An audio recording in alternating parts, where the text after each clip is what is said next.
Hello everyone. Today I will discuss about fluids and electrolyte balance.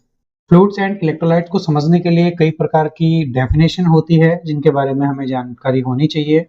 Fluids and electrolyte के chapter को start करने से पहले हमें पता होना चाहिए कि सॉल्यूशन क्या होता है। What is the solution? According to biochemistry, solution is the combination of solute and solvent. So basically solvent is the like a base जिसमें कि वेरियस सॉल्यूट मिक्स रहते हैं। इसको समझने का एक सबसे अच्छा उदाहरण है नींबू पानी। नींबू पानी में जो पानी होता है, वाटर होता है, वो होता है सॉल्वेंट, और उसमें जो नमक, चीनी, जो भी एक्स्ट्रा हम डालते हैं वो होता है सॉल्यूट। तो सॉल्वेंट एंड सॉल्यूट बनके सॉल्यूशन बनता है। सेम ऐसे ही हमारे ब्लड में है, जैसे ब्लड में प्लाज्मा है, इलेक्ट्रोलाइट्स हैं, तो ये सब सॉल्यूट और सॉल्वेंट मिलके सॉल्यूशन बनाते हैं। हमारी बॉडी में बहुत सारे फ्लूइड कंपार्टमेंट होते हैं, जिनमें हर एक कंपार्टमेंट में फ्लूइड की कंसंट्रेशन का जो रेंज होती है वो फिक्स होती है। जैसे बॉडी में intracellular, extra cellular, interstitial compartment, तो ये बहुत सारे कंपार्टमेंट होते हैं जिनमें हर एक कंपार्टमेंट में फ्लूइड का कंसंट्रेशन फिक्स होता है। इट मीन्स हर एक कंपार्टमेंट में फ्लूइड की जो कंसंट्रेशन होती है वो एक निश्चित रूप से फिक्स होती है। ऐसा नहीं हो सकता कि एक फ्लूइड कैविटी का फ्लूइड हम किसी दूसरी फ्लूइड कैविटी में डाल दें। This is not possible because each body cavity has a fix concentration of fluid and electrolytes. तो ये कैसे डिसाइड होता है कि एक फ्लूइड कंपार्टमेंट में या दूसरे फ्लूइड कंपार्टमेंट में फ्लूइड एंड इलेक्ट्रोलाइट्स की जो कंसंट्रेशन है वो फिक्स होनी चाहिए, सेम होनी चाहिए। इस चीज को हम होम्योस्टेसिस कहते हैं। Basically, homeostasis is a maintenance of external environment of body according to changing internal environment. एक बैलेंस बना के रखना कि जिससे कोई बीमारी ना हो, होम्योस्टेसिस कहते हैं। सेम फ्लूइड्स एंड इलेक्ट्रोलाइट्स में भी हमारी बॉडी होम्योस्टेसिस मेंटेन करती है। बात करते हैं कि होम्योस्टेसिस मेंटेन कैसे होता है। हमारी बॉडी में किडनीज होती है जो कि फ्लूइड्स एंड इलेक्ट्रोलाइट्स का होम्योस्टेसिस करने में हेल्प करती है। जैसे अगर हमारी बॉडी में फ्लूइड्स का लेवल ज़्यादा हो जाए, हाई हो जाए, तो किडनीज के द्वारा बाहर कर दिया जाता है। सेम अगर फ्लूइड्स का लेवल कम हो जाए या जैसे डिहाइड्रेशन हो जाए, in that case the kidneys will start retaining the fluids and electrolytes. In this way they are the maintaining homeostasis of fluids and electrolytes.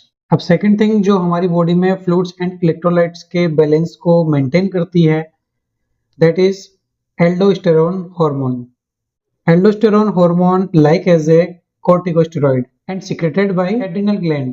अब aldosterone hormone क्या करता है? aldosterone हार्मोन हमारी बॉडी में सोडियम और water के retention को maintain करता है, जिससे कि फ्लूइड्स एंड इलेक्ट्रोलाइट का बैलेंस बना रहता है। और ये रिलीज तभी होगा जब या तो बीपी फॉल होगा या डिहाइड्रेशन की कंडीशन होगी।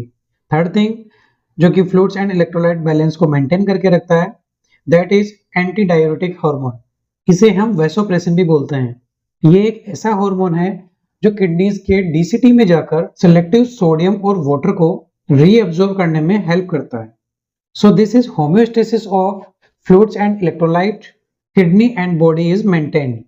बेसिकली हमारी बॉडी में जो होम्योस्टेसिस चलता है, इसका मेन टारगेट यही होता है कि जो जिस कैविटी में या जिस पार्ट में जितना फ्लूइड होना चाहिए वो उतना ही मेंटेन रहे।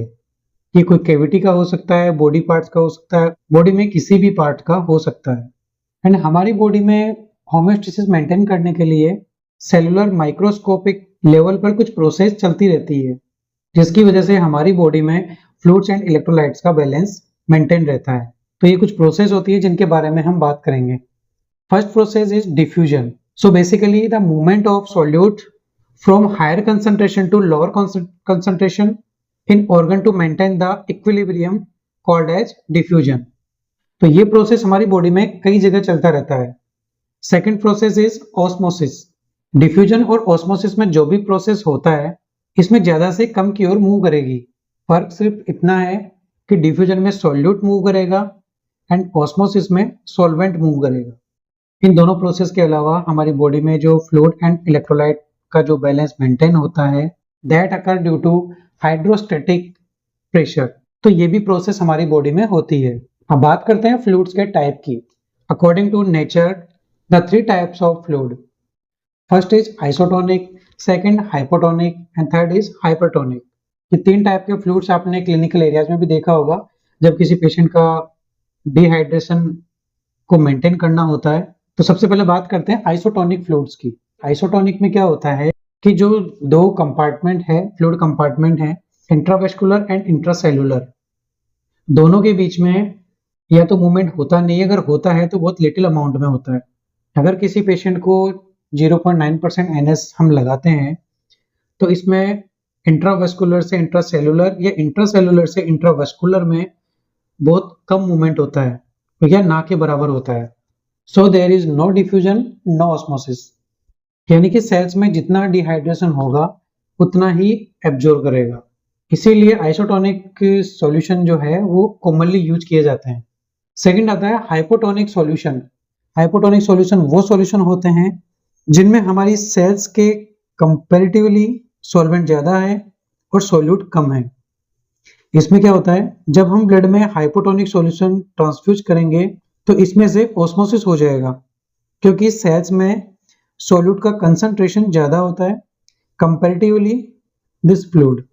इसमें जो फ्लूइड है वो निकलकर हमारी सेल्स में आ जाएगा और सेल्स में स्वेलिंग आ जाएगी। So hypotonic solution will cause the swelling of cells. Now remember that which fluids are hypotonic solution. तो देखिए 0.9% जो NS है वो आइसोटोनिक फ्लूइड है और 0.9% से नीचे जो भी फ्लूइड हैं वो हाइपोटोनिक आते हैं। इसमें 0.9 से नीचे 0.45% है, 0.2 है, तो ये सब हाइपोटोनिक सॉल्यूशन में आते हैं। थर्ड सॉल्यूशन जो है वो है हाइपरटोनिक सॉल्यूशन। हाइपरटोनिक सॉल्यूशन में हमारी सेल्स के कंपैरेटिवली इलेक्ट्रोलाइट्स का अमाउंट ज्यादा होता है और सेल्स के कंपैरेटिवली फ्लूइड्स का अमाउंट कम होता है। इसमें क्या होता है कि इंट्रासेलुलर कंपार्टमेंट से फ्लूइड इंट्रावेस्कुलर कंपार्टमेंट मूव करेगा। Because the solution which you are giving has less amount of water, so definitely जो सेल्स में वाटर है वो निकल के इंट्रावेस्कुलर कंपार्टमेंट में आ जाएगा फॉर मेंटेन एन इक्विलिब्रियम। तो जो ये हाइपरटोनिक फ्लूइड होते हैं they will replace more electrolytes in body as compared to water। तो ये 3 टाइप के सॉल्यूशन होते हैं जिनका यूज अलग अलग किया जाता है। तो आइसोटोनिक सॉल्यूशन है उसका जनरली यूज किया जाता है। हाइपोटोनिक जो सॉल्यूशन होते हैं is used only hypertonic dehydration, जिसमें इलेक्ट्रोलाइट तो है लेकिन फ्लूइड नहीं है, तो उसके रिप्लेस के लिए हम हाइपोटोनिक सॉल्यूशन यूज करते हैं। In this no need for electrolytes replace, only fluid requirement। Next, hypertonic solution only in hypotonic dehydration case, जिसमें फ्लूइड की रिक्वायरमेंट नहीं है, इलेक्ट्रोलाइट्स को रिप्लेस करने की जरूरत पड़ती है। जनरली क्लिनिकल एरियाज में हम देखते हैं कि इनपुट आउटपुट चार्ट मेंटेन किया जाता है, जिसमें हम देखते हैं कि नेगेटिव है या पॉजिटिव है। नेगेटिव है तो अगर डिहाइड्रेशन में है तो हमें क्या सॉल्यूशन लगाना है, अगर पॉजिटिव में है तो उसको नेगेटिव कैसे करना है, अगर पॉजिटिव में है तो डाययूरेटिक देना होता है। तो ये सब डॉक्टर एडवाइस के अकॉर्डिंग किया जाता है। So that will depend upon the condition of patient and the level of fluid and electrolytes. तो इस तरह से हम किसी भी पेशेंट में फ्लूइड्स एंड इलेक्ट्रोलाइट बैलेंस का पता करते हैं, प्लान करते हैं। So that all about the fluids and electrolyte balance.